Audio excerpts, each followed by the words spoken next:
అంత బలవంతుడైన రావణుడు కూడా భయపడిన విషయం ఏంటో తెలుసా? 10 తలల గర్వం, ముల్లోకాలను గడగడలాడించిన బాహుబలం, సాక్షాత్తు మృత్యువునే తన సింహాసనానికి కట్టేసుకున్న అజేయుడాయన. కానీ ఒక రోజు లంక గర్భం దద్దరిల్లింది. అప్పటి వరకు విజేతగా ఉన్న రావణుడి గుండెల్లో వణుకు మొదలైంది. అసలు దేనికి భయపడ్డాడు?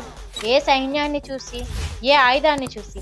లంక ఆకాశంలో ఒక్కసారిగా వినిపించిన ఆ ధ్వని రామచరితమానస్లోని లంకకాండ ప్రకారం అది ఏ అస్త్రం కాదు, అది ఆ హనుమంతుడి సింహనాదం. ఆ గర్జన వినగానే లంకలోని గజాలు నేల కొరిగిపోయాయి. యోధుల గుండెల్లో ధైర్యం చల్లారిపోయింది.